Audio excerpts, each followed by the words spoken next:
Welcome to the latest installment of the Sharp Best Ball Show. I am your host, Tod Burros, and today we are joined by Warren Sharp himself of Sharp Football Analysis, the man, the machine, the mustache. He is live with us today, and we are going to be talking best ball, and we're going to be talking teams, and we're going to be talking players to help you get ready for your best ball drafts. And give us a follow on Sharp Football Analysis on YouTube. Subscribe and like the button. That's at Warren Sharp FB Analysis. Subscribe and like, and let me know that you did on Twitter, and I will follow you and make sure that you are appreciated. Thank you very much for joining, and we are here to try and help you win the big prize on Underdog Fantasy. And speaking of Underdog Fantasy, this show is sponsored by Underdog Fantasy and the biggest fantasy football tournament of all time, Best Ball Mania 4. Don't know what Best Ball is? It's simple. You just enter Best Ball Mania on Underdog's slick mobile app, draft your team, and that's it. Yep, it's set it and forget it, as Underdog optimizes your lineup weekly to create the highest scoring one. It's here, it's Best Ball Mania 4, and it's your shot at a first place prize of $3 million. There's 2.5 weeks left to the season, folks. Get signed up on UnderdogFantasy.com or via the App Store and use the promo code SHARPKIT. And Underdog will not only double your initial deposit up to $100, but you will also receive the Sharp Football Draft Kit for just $1. That includes over 40 exclusive fantasy football articles, which will help your chances at winning that $3 million grand prize. That's Underdog Fantasy, promo code SHARPKIT. Warren, welcome to the show. It is a great pleasure. I've been looking forward to having you on for a while. Yeah, thanks for having me, Todd. Definitely, this podcast has changed over the years. Initially, this used to be me and Evan Silva way back when, rocking through some of these games, and here we are now. And I don't come on very often, but we had to make sure that we hit this to talk about some of these things from a betting perspective, as well as it definitely helps from whether it's best ball or fantasy to understand the betting landscape and opinions of people that bet on these sports for a living, because it will help in the fantasy realm as well. So certainly happy to join. And I definitely want to re-echo the sentiment that you said earlier in this podcast. A lot of different people come and go in terms of the different guests that you bring on. It's a great podcast. People should be subscribing to it. The Sharp Angles podcast, you can find it on any of the platforms, and of course on YouTube as well. Right there at the bottom at Warren Sharp FB Analysis, you can subscribe on YouTube. Awesome. And Warren, we have fantasy things that people can subscribe to on the site, as well as your betting stuff.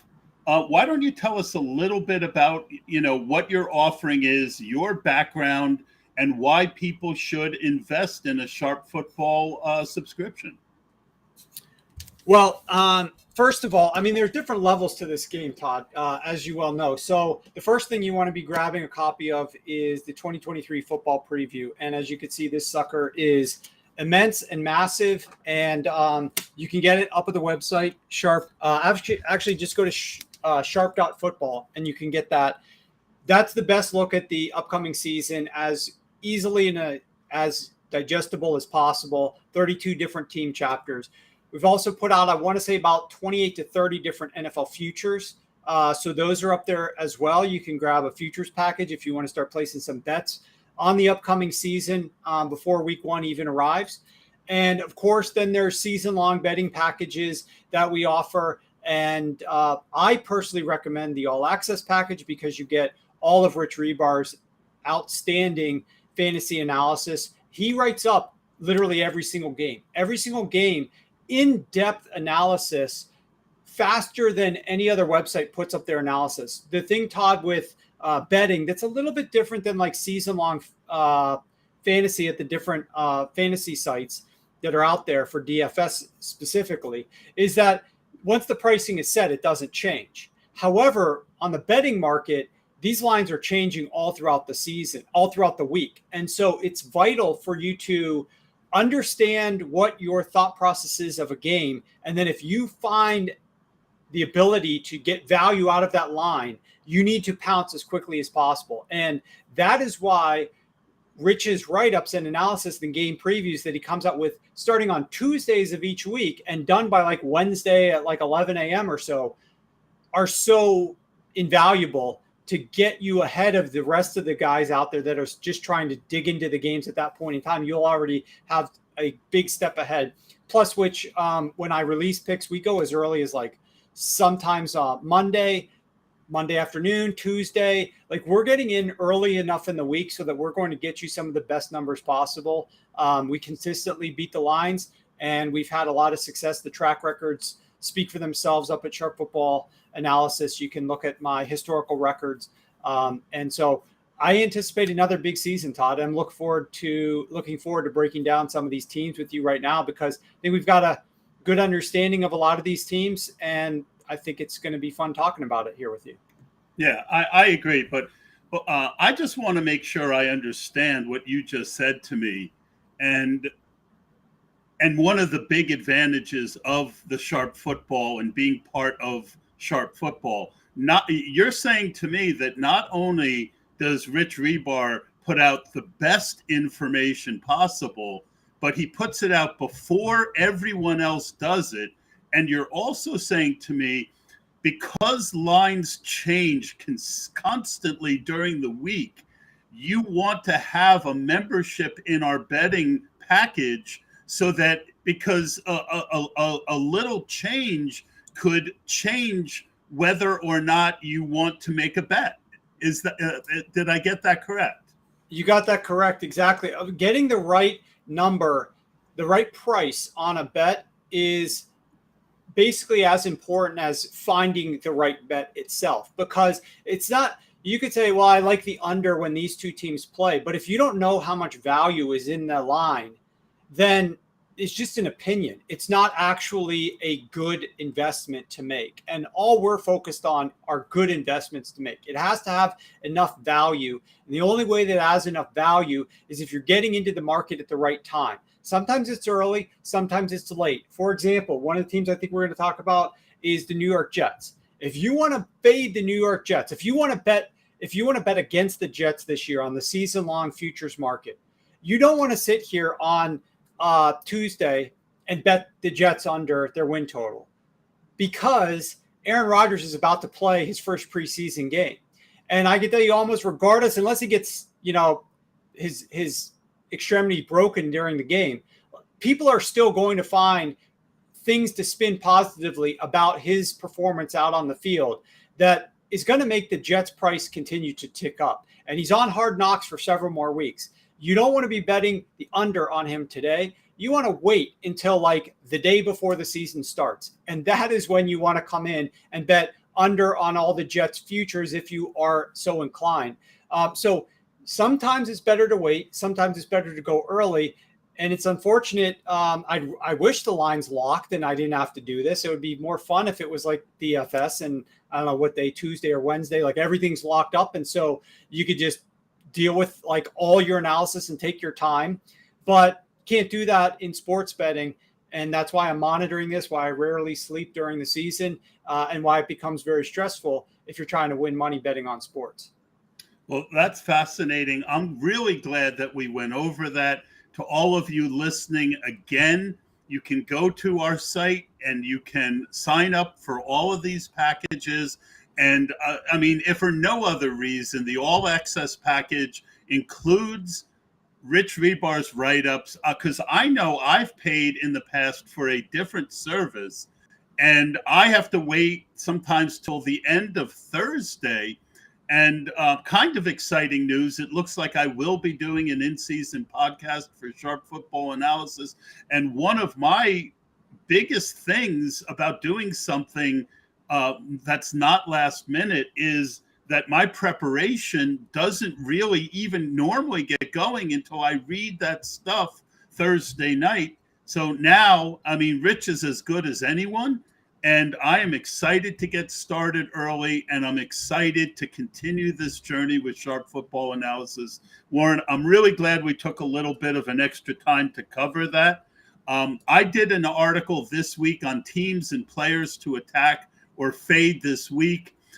Each of the teams to attack are cheap for a reason, but just because it's cheap doesn't mean the reasoning is sound. The first team I put on the list, and I'm fascinated to hear if you agree with me, is the Atlanta Falcons, who are inexpensive both due to uncertainty at the quarterback position with Desmond Ridder, but also there's a lot of negative stuff that is thought about Arthur Smith.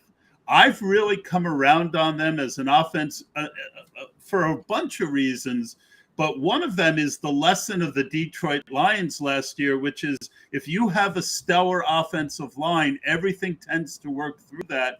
And with the players being so cheap on the Falcons, are you sharing my enthusiasm for that team this year? Because I know when I looked at the betting markets, the betting lines, once I came around on the Falcons, I was surprised. They are more expensive on betting lines than they are on best ball. Yeah, that's because in part because we bet them up. I mean, one of the futures. So first of all, before I even came out with the book, we came out with a sample chapter of the book. And so, like 15 of these pages in here are about the Atlanta Falcons. And as I dove into the Falcons, like in March and April, doing all my research and due diligence, like I was just shocked by how competitive this team truly was last year. That really didn't get a whole lot of, it wasn't a whole lot made of it. But in 15 of 17 games last year, they were in those games. They were competitive in those games. They either won or they lost by no more than one score, meaning if they had the ball late, they were in position to tie the game or win the game. There was only two other teams that were, quote unquote, in more games than the Atlanta Falcons last year, the Kansas City Chiefs and the Buffalo Bills. That was it. And the Atlanta Falcons were in that many games. They did not win that many games. They only won 7 of their 17 games. However, they were competitive in those games. And several things went wrong for this team that might go right this year, and I believe that they will. Before we even discuss that, obviously we have to mention the fact that this team had like $86 million in dead cap hit last year, second most of any team. How do you build a roster? How do you build out the depth if you're allocating more to players that are playing on other teams than you are to your offense or than you are to your defense? It's very challenging, and that's the position that the general manager and the head coach were in last year. How are we going to build this team? So they go out and they get a quarterback because they had to move on from Matt Ryan, cut bait on Matt Ryan, but we were eating a bunch of dead cap for Matt Ryan. What quarterback could we come in here if Desmond Ridder isn't ready to start taking snaps under center? He doesn't know all the checks. He might get himself killed out there. He needs a little bit of time on the bench to figure out this offense and get ready, get NFL ready, so to speak. He's not a first round draft pick. He's not the number 1 overall pick, right? He's a pick deeper down the depth, down the draft board. So they wanted to take their time with Ridder. So they go out and get Marcus Mariota. Well, there's a couple of problems with Marcus Mariota. I mean, if you've been watching preseason, you've seen them quite easily if you're watching these games. But one of the factors last year was he could not throw the football down the field at all. He had no completion ability to get the ball down the field, which is why Kyle Pitts was terrible fantasy last year and why this passing attack was not having any explosive plays.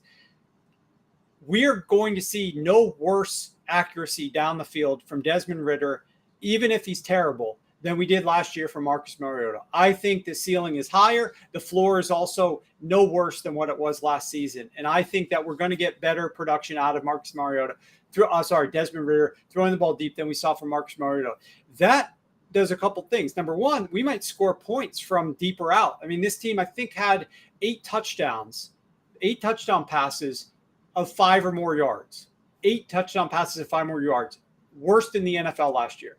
We're going to see more than that this year. I'm very confident. We might score touchdowns from 20 yards out, 30 yards out, which they weren't doing last year.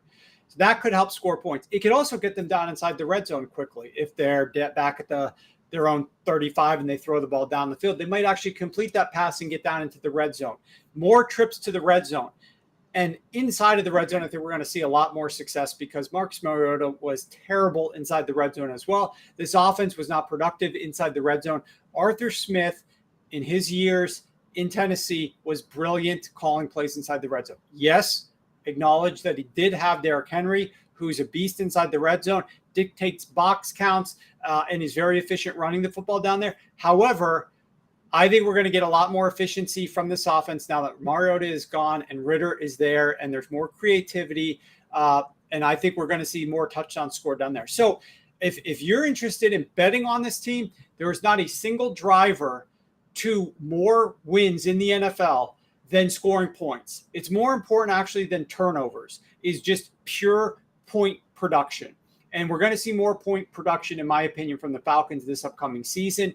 If you're interested in them on fantasy, it's the same exact principle. And that is, we need this team to score more points for our players to have more production, whether it's yards to get down to the red zone, whether it's scoring from deep, whether it's scoring inside the red zone. I think we're going to see more touchdowns.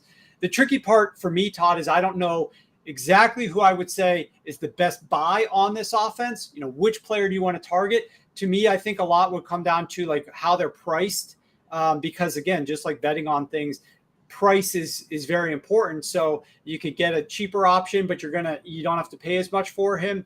So I can't tell you which guy offers the most value, but I can tell you this Falcons offense as a whole, I think is going to be a lot more productive and explosive than it was in 2022. Well, that's where I come in. And that was part of my article. I went through each of the guys. So if you want to follow me on Twitter at BestBallNFL, you should easily be able to see the article that I wrote this week. And I go through each of the Falcons and what I think versus their cost. Couple things, Warren. You know, one, we learned again the lesson of the offensive line with Jamal Williams in Detroit. If you've got a great offensive line, yes, you don't have Derrick Henry, but you've got Bijan Robinson, you've got Tyler Algier, who was much more efficient than, he was not a darling of the fantasy community, but he played very well last year. You've got the weapons. The other thing to build up on the point that you made is I saw, and I wish I remember where I saw the statistic, but Arthur Smith, when Ritter came in last year, he opened up the offense more. They took more shots with Desmond Ritter as a rookie than they did when Marcus Mariota was playing.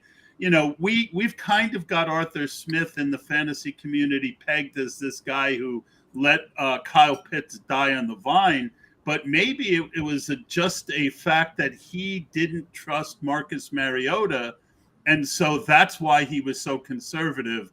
And one of our listeners piped in the comments and said, preseason, Chris Ostro, thank you for joining us. Preseason taught us a lesson of how amazing it was that Atlanta was as good as they were with Mariota at quarterback. Absolutely, Chris. Thanks for jumping in. Warren, any last thoughts on the Falcons and what I talked about in response before we move on? No, I think they were more willing to open up the offense. That statistic obviously is accurate. Once Desmond Ritter took over, I think that we're going to see even more of that. Keep in mind, Ritter hasn't even played with Kyle Pitts. Kyle Pitts was injured before that occurred. So I'm very optimistic on this offense as a whole. And Todd, as well as I do, that the trenches are very important, especially for young quarterbacks. And we've seen when quarterbacks aren't getting protection, like in Chicago with Justin Fields. And we're now going to see when a quarterback is put into an offense that is going to be able to run the ball a little bit and has a great pass protection ability. And that's what I think we're going to get out of the Atlanta Falcons offense this year. Yep. And Chris jumps in again with Drake London goes late for a guy drafted before Olave and Wilson. I have been priority adding both Pitts and Drake London. while Darren Waller's ADP has gone up 2 rounds, Kyle Pitts has gone down a round and a half recently. And I've made it a goal in a lot of my drafts recently to come out of there with at least one of those two. And if I don't get them, and sometimes even if I do, I love adding Tyler Algier late because he's going to have a role. And if Bijan goes down, he could crush. So, yeah. And the last thing I'll say about the Falcons is I like their backup. Heineke might not be a winning quarterback per se, but he was able to feed those receivers in Washington. And if Ritter is ineffective or gets injured, I think Heineke could make these assets shine in fantasy this year. So the next team on my buy list, Warren, is the Dolphins. The prices are not cheap like they were with the Falcons, but we've seen Waddle fall a few spots recently because of his injury, and Tua remains cheap due to his injury concerns. The running backs have been cheap all off season due to the fear of Dalvin Cook, which seemingly has passed, although now we have to worry about Jonathan Taylor there. What are your thoughts overall, big picture on the Dolphins, Warren? Yeah, I mean, I know this obviously is a fantasy-oriented podcast, so we'll talk more about the offense than the defense, but I obviously love the fact that Vic Fangio has come to town. And this team defensively, okay, because this impacts offense. Keep this in mind, obviously, that defense impacts offense. This team ranked 24th in 2 of the most high-leverage statistics defensively that you have. Third down defense, red zone defense. They were so bad on third down defense last year that I want to say they had the 6th highest rate of drives reach their red zone defensively. What that means is the other team is controlling the ball longer. That the other team has possessions, especially when you get to third down, then you convert. Boom, that's like literally 3 more downs at a minimum that the other team is probably going to have the ball for, where your offense has to rest. And so the fact that they were giving up the 6th highest rate of drives into their own red zone is a problem. And if now the defense is a little bit better, obviously I'm bummed that Jalen Ramsey's not going to be there, and I'm not quite sure about the duration of that injury, if it's correct. And I was talking to Chad Millman and Simon Hunter on the Action podcast earlier today about this exact thing. I don't know if that timeline is exactly correct, but I'm higher on this defense certainly than I was last year. I think they're going to be more creative and less predictable with their blitzes and things of that nature as well. On the offensive side of the ball, my big concern with this team, I get it. Like Tua could get hurt, and that's going to spell curtains. I don't like to bet games based upon like maybe the quarterback's going to get hurt. I know it's a factor in season-long things. I hope that that's not necessarily the case this year, just because clearly this offense was more fun with him in there. And if you're playing fantasy and drafting these players, you need him there. But the one interesting element for this is last year, I want to say it was like week 11, 12, the Niners hosted the Miami Dolphins. Miami traveled out there, stayed on the West Coast, and their first game was against the 49ers. And the 49ers had a great defensive scheme. It basically took away the middle of the field and forced Tua to work to the perimeter. And they struggled. They only scored 17 points. The very next week, lo and behold, guess who comes in and copycats as best he can that 49ers defensive game plan? It was Brandon Staley and the LA Chargers. And Tua only scored 17 points in that game. I think one of the scores was Tyreek Hill picking up a fumble and running around the end and scoring a touchdown. That was one of the most unbelievable plays of last season. So their offense was even worse than, what the 17 total points indicated. The reason that's important is this, and this is more like analytics, data focused as opposed to like pure fantasy, but the Miami Dolphins crushed it down the middle of the field. They were the number 1 passing attack when Tua threw it between the numbers in efficiency. They were the number 3 rushing attack when they ran between the tackles. Everything up the middle of the field, this offense was incredible. But to the outside the numbers, that's where they struggled. When they threw it outside the numbers, Tua dropped from number 1 to number 22. And when they ran outside the tackles, they dropped from number 3 in efficiency all the way down to number 28. And my fear is that defenses will adjust, and we're going to find out week 1, Todd, because in week 1, we're not going to have to wait long. They play the Chargers again, and Brandon Staley's probably going to try to utilize the similar scheme that he used late last year to slow this offense down. And if Mike McDaniel has an answer to that, and this passing attack has efficiency, then I think the sky's the limit for what this offense can do as long as they're healthy and Tua gets protection and can stay in the lineup. So I like this offense, but, guess what? If that defensive game plan from Brandon Staley in week 1 slows this offense down, guess who they play week 2? Bill Belichick. And guess who they play very soon thereafter? The Buffalo Bills. They also get a game against the Denver Broncos, Philadelphia Eagles. All these defensive coordinators are going to start copycatting what was utilized to slow them down in week 1. So it's going to be very important that this team gets off to a quick start. But, they had this rare combination, last thing I'll say here, of, I was predicting this would happen. I wrote about it in the book. Prior to last year, they're going to increase their yards after the catch because it was terrible last year. But they had this interesting combination where their air yardage was like over 2 more yards than it was the prior year, and they still had more yak. And those two are not related. They're inversely related. You're not going to have, in terms of correlation, you're not going to have more yak if you're throwing the ball deep down the field. And yet they did in some capacity. So this is an explosive offense that could theoretically take another step, but I'm really curious to see what it looks like week 1 against the Chargers. So I got 2 words of caution out of that. And the first one is bigger for me maybe than the second. I think Mike McDaniel is smart enough and adaptable enough to adapt, but is Tua able to do it is the question. The other one, though, is I like bad defenses for fantasy football, because if your defense is giving up points, then your offense has to keep the pedal to the metal. Now, I don't know if you know this or if we saw it. I mean, some coaches will put the pedal to the metal even up 3-4 scores. Other coaches rein it in. But I would say, Warren, that the fact that Vic Fangio, clearly one of the best defensive coordinators of the last 15, 20 years, is now there, is good if you're betting the Dolphins to get to the Super Bowl, but perhaps a negative if you are looking at the Dolphins offense for scoring this year in fantasy. Yeah, one of the interesting things, because I was looking to see if I could back the Dolphins. I wanted to bet a future on them in some capacity, and I ended up not, at least to this point in time. But I did go back and study this offseason, Vic Fangio. He's made a few stops around the league. How does his red zone defense perform? Because I knew the Dolphins had the 9th worst red zone defense last year. How does his red zone defense perform in year 1 versus like year 2 or 3?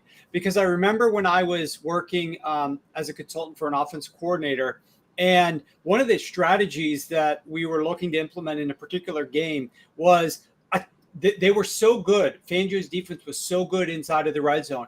We were looking for those opportunities to throw into the end zone or throw deep, fringe red zone territory, like the 28-yard line into the 21, like fringe red zone. We wanted a bigger explosive play because he was so good at packing it in there, making life difficult. And so I wanted to see how he did year 1. And actually, this helps you from fantasy, but like there was not massive turnarounds year 1. Like we were not, it took a little while. Let's just put it this way, for the defenses, for him to get the right guys in there and for the defenses to learn the scheme properly to be elite down inside of the red zone. And it didn't happen like that right when the season started and his first game was there. So take that with a grain of salt if you want to, but that's what the history tells us. That is awesome information. That was exactly what I was looking for.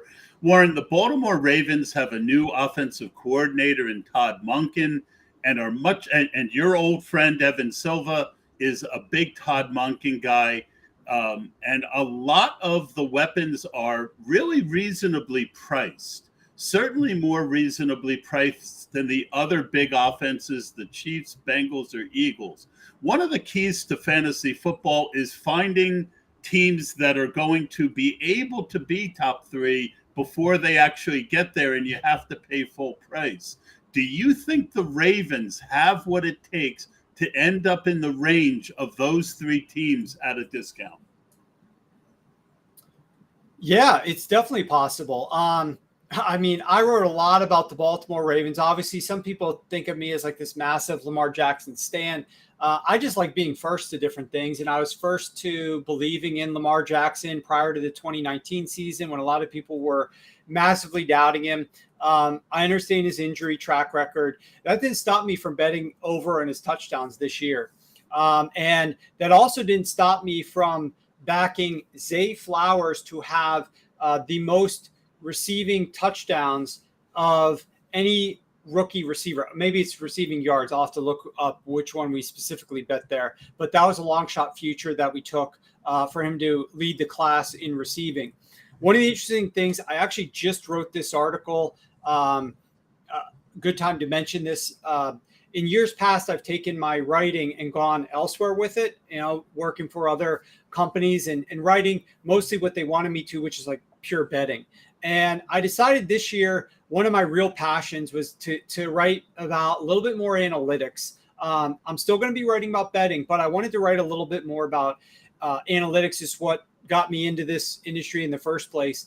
And so that's what I'm doing now at Sharp Football Analysis. So you're going to see, I started publishing some last week, deep dive analytical articles that you aren't going to find this information anywhere else. And one of them that I just published this afternoon was on personnel grouping usage thus far in the preseason through 2 weeks and what that can tell us, if anything, about this upcoming season.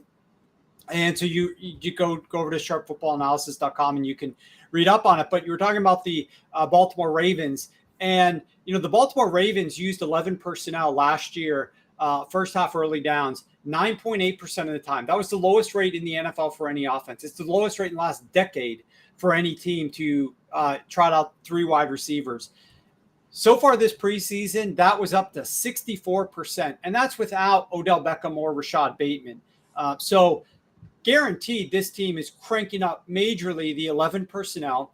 And that's not going to come as a surprise because I think people know that that's what Todd Monken is looking to do a little bit more. But the other interesting point about this, and we'll see how much it changes during the season when the running back core is a little bit deeper, is that they dropped to pass thus far in 11 personnel at a 75% rate. So they're out in 11, they're passing the ball 3 out of every 4 snaps. That's well above the NFL league-wide preseason average. It's well above what they were at last year. So this team looks to be definitely using a lot more 11 and potentially passing more frequently out of 11. And it's just going to cause a massive spike that I don't think is being priced into the market for Lamar's passing attempts, Lamar's passing touchdowns, the receiving touchdowns of players on this roster. I think Lamar will be scrambling some too when those run lanes present themselves, especially you'll get a little bit more of that. If you're dropping back to pass more and the boxes are lighter, there's open run lanes. And it is, I've been talking about this for 2 years now. The single most efficient play in NFL is a quarterback scramble on a designed pass play when a run lane opens up and presents itself. We're talking 8 to 9 to 10 yards per play that you are locking in on average, which is better than any pass attempt that you could average when you're dropping back. And so more quarterbacks, when those run lanes are there, especially a quarterback that has mobility, Lamar Jackson, obviously cream of the crop, right? He should be taking those and just banking it. Don't get injured. Don't run unnecessarily. If there's not a run lane, don't force anything.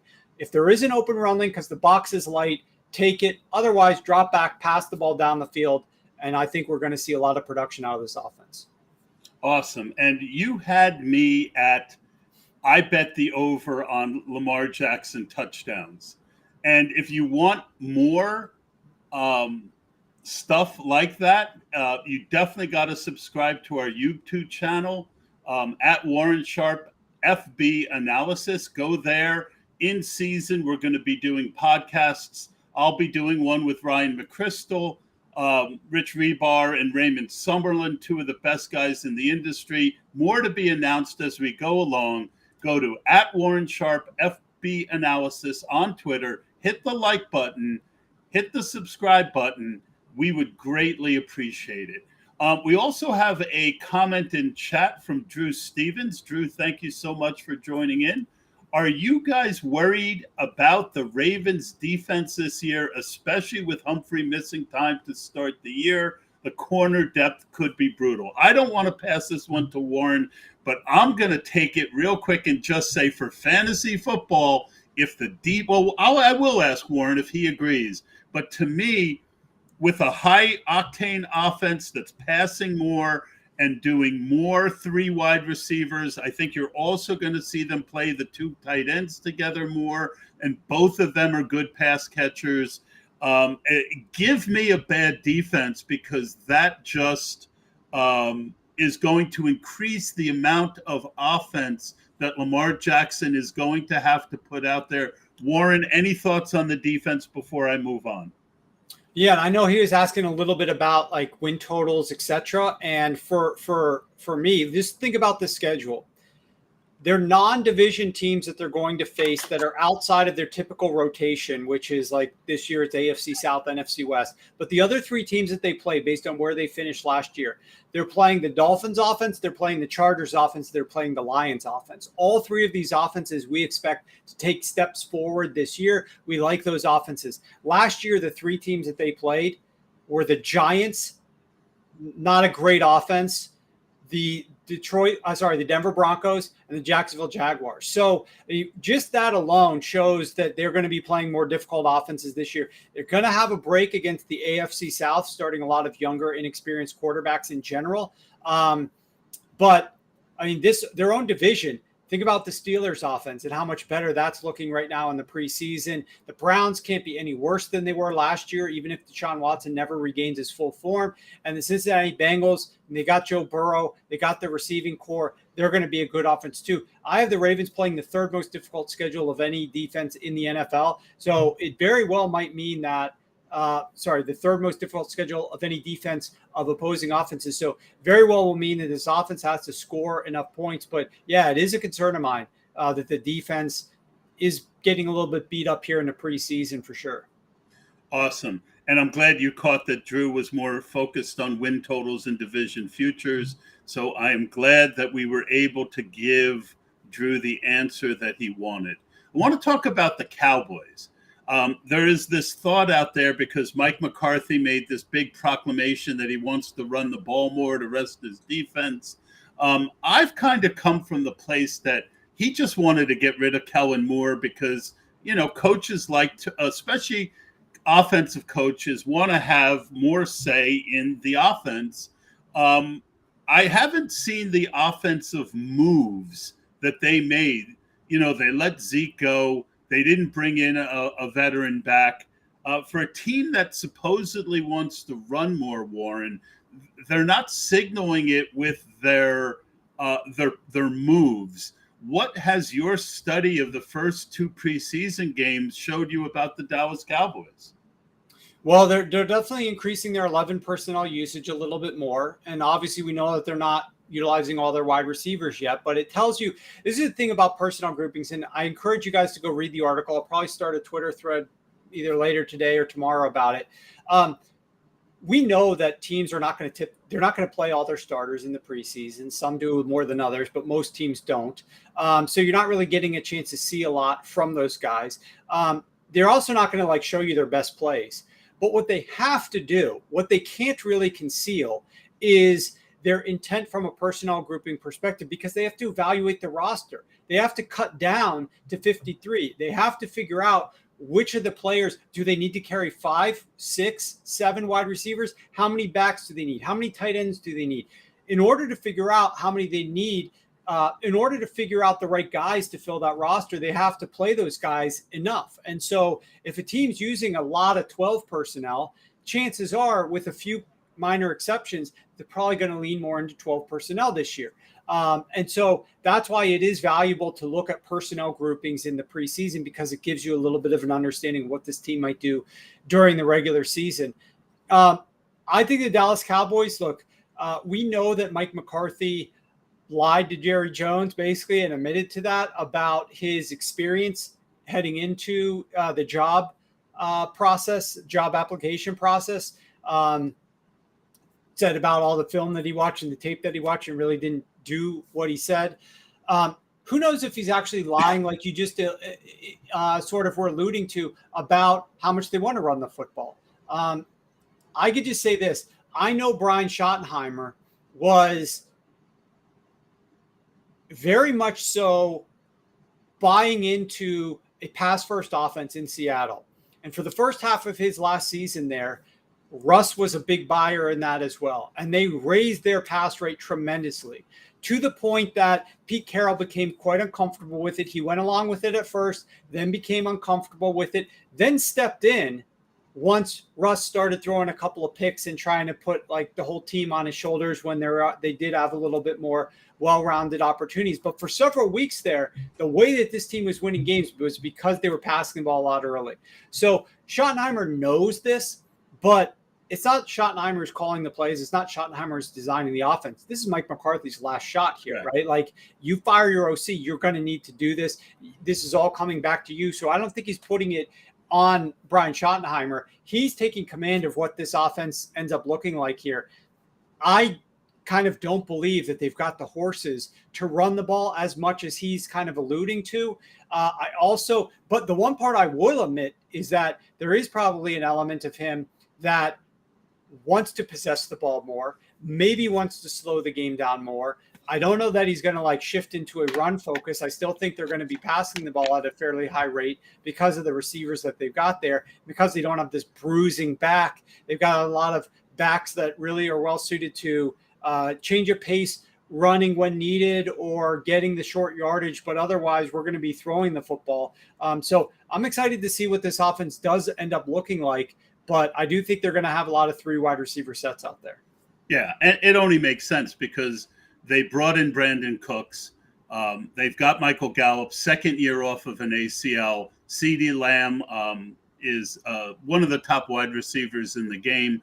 And, you know, Dak Prescott is my most owned quarterback in fantasy this year because the price has remained exceedingly cheap. And a lot of it has to do with this thought that Mike McCarthy is no good and Mike McCarthy wants to run the ball. So I'm glad that you're kind of thinking the way that I am.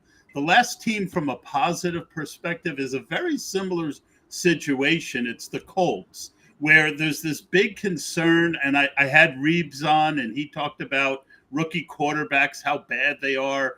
But Anthony Richardson, yes, he's inconsistent, but when he's on, he can make every throw in the book. And to me, he is a huge upgrade over Matt Ryan and what end of career Matt Ryan was able to do. I am a big fan of Michael Pittman as a wide receiver. All the Colts are cheap. Would you agree with me that Anthony Richardson, even if he is inconsistent, could still propel assets if they're cheap enough, and they are? This one's a little bit more tough for me, but I do think the one thing that you certainly have going for you is that this team's going to lose a lot of games, right? And so when a team's going to lose a lot of games, they're in some very good game scripts for fantasy to have production, just through volume in general. So I think that there's going to be those opportunities for them. There's naturally going to be a lot of growing pains. I don't really know what this offense is going to look like. I shudder to see them against some of the elite competition, let's say against the AFC North, where they've got good defenses and good offenses in that division. But they play one of the easier schedules in the NFL. They play one of the easiest schedules of opposing defenses. I got them right now, 10th easiest schedule of opposing defenses, 3rd easiest schedule of opposing pass defenses. So like, it remains to be seen if the issues that Anthony Richardson had with his accuracy bleed into the NFL to a high degree. Obviously, we know there have been some quarterbacks of late, Josh Allen, Jalen Hurts, who were very inaccurate to start their career, but they were developed and have become much more accurate over the last year or two.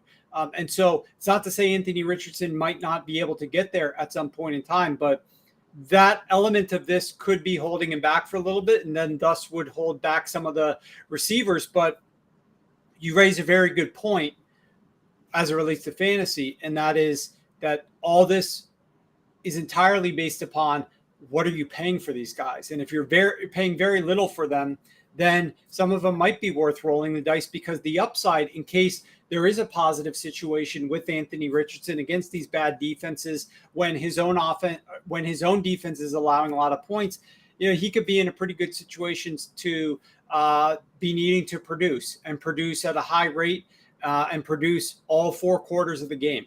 So that's kind of my thought there. I don't love him and the Colts from a futures perspective, but certainly can see the value in buy low from a fantasy perspective. Yeah, and to just kind of expound on that, Michael Pittman last year was the 24th best scoring wide receiver with the ghost of Matt Ryan. He's coming off the board as the 36th or 37th wide receiver off the board. So to me, that discount is built in. And if they are going to be bad, as Warren mentioned, I've been on them. Josh Downs goes in the last round of drafts. We've heard a steady drumbeat about him as well. Warren, I love Justin Fields, but he and DJ Moore, we've seen their price go up off of their preseason performance. So I'm not buying them now, but the Bears are one of the most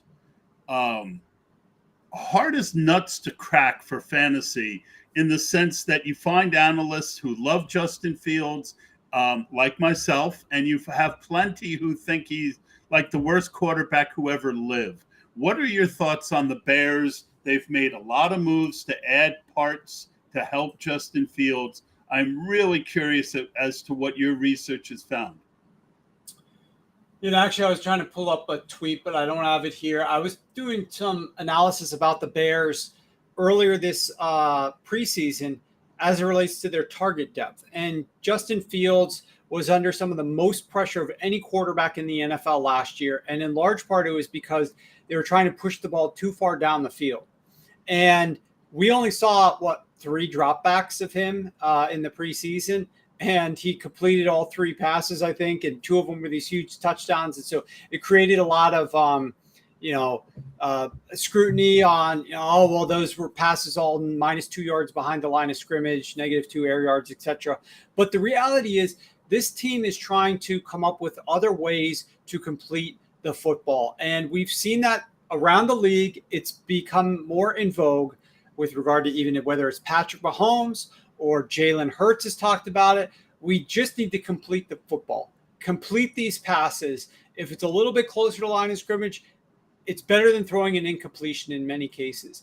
Now, that shouldn't mean that they're not going to take shots down the field. It just means make life a little bit easier. And that's something that Andy Reid does with Patrick Mahomes. He doesn't force Mahomes to go put on the Superman cape 50% of the time and go make magic happen. He tries to call plays that are going to be high completion rates, upside of yards after the catch, make life a little bit easier on Mahomes. So he's not going to take hits. He's not going to get banged. He's getting the ball out of his hands quicker.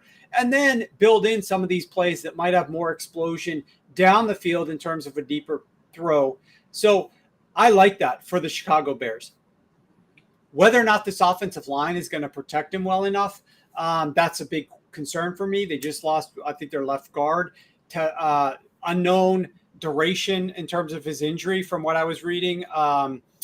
Jenkins, we're not sure when he's actually going to be playing, to be determined. That's obviously a downgrade, but I absolutely love the moves that they made to bring in DJ Moore. But I don't know, some of their other roster decisions have been a little bit puzzling. I've been waiting for them to start spending on their cap because they had a lot of cap space. They started to do that a little bit. I just don't know if they're ready to take that next step. I know a lot of people are looking to get into the pro Bears marketplace, but in terms of fantasy, I still think their defense is going to struggle a little bit. This is the specialty of Matt Eberflus, their defensive coach, is that side of the football. He's their head coach, but he's a former DC. And so obviously he's trying to look to build that up. But I'm very neutral on the Chicago Bears in general. I'm certainly not a buyer of the Chicago Bears. In fact, I prefer the Green Bay Packers, who were rated a little bit below the Chicago Bears for much of the offseason. I think that there's a little bit more upside with the Packers this year if Jordan Love actually hits than there is with the Bears, assuming everything else goes right with this team. But I'm glad that they're in the upward trajectory, and hopefully they win more games this year than they did last year, which I think is obviously going to happen. But I'm not really a believer in the Bears exceeding their win total in 2023. Got it. And we're running a little bit on time. I did have a question about the Packers, but I'm glad you covered that quickly. But I know you know probably as much about the New York Giants as anyone. And the Giants really looked sharp. And you know, there's a lot of, because there's so many guys, they've been cheap all off season. Darren Waller was a priority ad for me for most of the off season. His price has gone up, as I mentioned earlier in the show. And other people on Twitter kind of say, well, Daniel Jones has never done it. Last year, it was like one of the safest offenses in the league. Well, I think that was partly a design of trying to give Daniel Jones confidence that he never had up until that point, and giving him a lot of rollouts, quick throws. But they've added Jalen Hyatt. They've added Darren Waller. Evan Neal gets his second year, the 5th overall pick in the draft. Could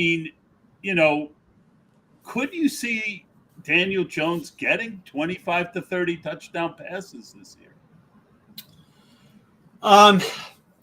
It's not out of the realm of possibilities, but I do think that they're going to be quite balanced and intelligent with their play calling down near the red zone. And the Giants coaching staff understands that the most efficient plays to call down inside of the red zone are running back runs from spread personnel. And so I think that we're going to continue to see that for the New York Giants. It's just easier to score those touchdowns. You look at the data and you can see it for yourself that these are more efficient plays, running back runs from 11 personnel, etc.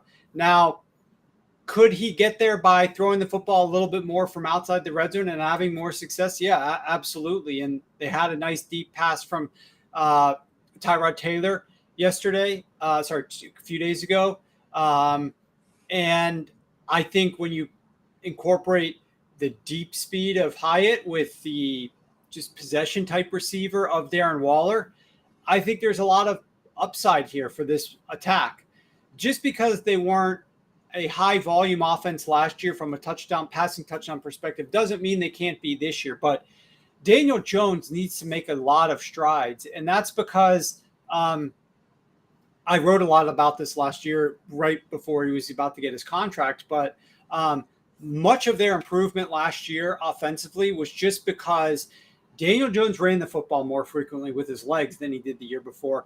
And they were more efficient down inside of the red zone, thanks in large part to their running ability. And Brian Daboll and Mike Kafka upgrading the running back run game, the efficiency of that down inside of the red zone. That's how they were getting into these games and staying efficient. If you look at Daniel Jones between the 20s last year compared to the year before, he was less efficient. He averaged less yards per attempt. I think his completion rate was lower. His EPA per attempt was lower. He was not a great quarterback between the 20s, but they got it because he was running the football and because obviously they had success down inside the red zone with their running backs. Last year, they were hamstrung with the roster. He also, sorry to interrupt, but he also had legitimately guys coming off the street to play wide receiver for him. So exactly. I'm not taking away from what you said, but giving it a little context. Exactly. That's exactly what I was leading into, is that this team was left with a mess from Dave Gettleman. So their offensive line wasn't great. The pass protection wasn't great. They didn't have the ability for Daniel Jones to drop back a lot and have success and feel comfortable back there. They didn't have those receivers. I mean, what they were working with when trying to trot out 11 personnel wasn't great. When they tried to go to 12, Daniel Bellinger gets hurt. Like, this team was reeling last season with some injuries at the skill positions. And I think that they can't be anything but a little bit healthier there this upcoming season. And they're starting to work out from that cycle of what Dave Gettleman put them into. We talked about the Atlanta Falcons, how I like the Atlanta Falcons this season. This is their third year. They're 2 years removed from the prior regime, who put them into some very bad predicaments from a cap perspective. Dave Gettleman put this team in a bad predicament. Year one, very tough. Year two, we're starting to be able to have a little bit more flexibility and make some moves. We're able to give some contracts to guys we think deserve them and who fit well. We're able to get rid of more guys and bring in other ones that we think fit our offense or defense a little bit better. So I'm excited to see where they go here. My prediction on the Giants is that while this team will play better football in 2023, they may win fewer games. And it's primarily because of two reasons. Number one, I do not believe they're going to have the same success coming back in games as they did last year, which was remarkable, how they were winning all these games late. That's not going to happen. They know it. Everybody pretty much realizes it. They're going to have to start their games a little bit faster. However, they play the second point, they play the number one most difficult schedule of opposing defenses this year. It's even more difficult than it was last year. I think it's going to be a challenge. So even if they take some strides, we're talking last year, they went up against the NFC North in a year that Aaron Rodgers was down and the rest of that division was down, and the AFC South, which was not a good division either last year. Now they go up against all those defenses from the AFC East. We talked about a couple of those teams, but the Jets defense is elite. Bill Belichick, the Dolphins, and the Bills. NFC West, it's not going to be easy. Plus the New Orleans Saints. Like, this is going to be a difficult schedule for the New York Giants offense. Yeah, I'm a Giant fan. My thoughts exactly. What Dable was able to do last year, it was unbelievable. And oftentimes what ends up happening is, and a lot of it was because the schedule was so easy. It's a much tougher schedule. Warren, I am so glad that we had a chance to do this. And I am also thankful to be part of the Sharp Football Analysis team. And I'm really excited about everything we're going to be doing moving forward into the season. Why don't you tell us again where we can find everything? Show us your book cover again, because that thing is next to the mustache. I think the size of that book is the most impressive thing. Open up one page. Just look at what goes on inside here. All the visuals, all the things that Warren puts into this. This is not just a couple fantasy articles. This will help you to understand football better and help you to be better at both fantasy and the betting markets. Warren, tell them where to find it. You go to sharp.football is the shortcut to get this PDF. And you know what we'll do here, Todd? Let's do a special code for this show. We'll do Angles 15, ANGLES 15, Angles 15. I'll set it up right after the show's over. Take $15 off the book. Use that code when you buy the book. Go get it. We'll keep it up there for a day or two. Angles 15. There's 532 pages previewing the upcoming season.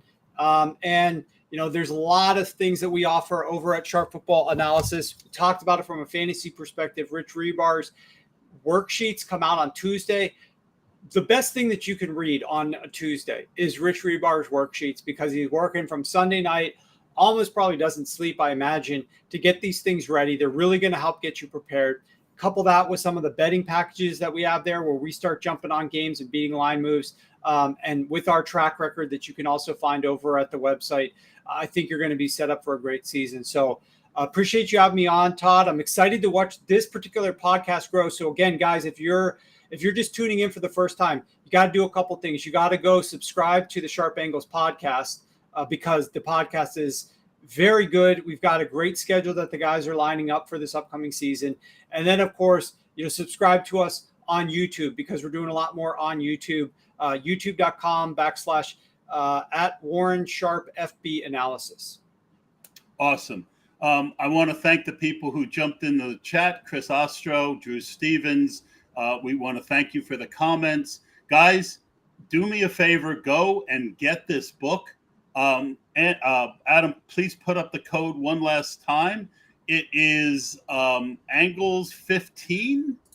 Yep. Go to sharp.football.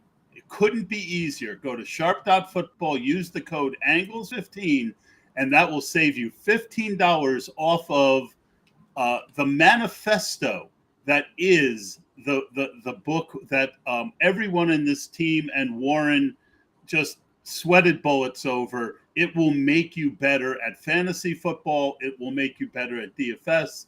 And it certainly will make you better at betting future lines going forward. I'm Todd. You can find me at Best Ball NFL on Twitter. Give me a follow. Mention that you saw this podcast or heard it, and I will absolutely follow you back. And we will see you next week.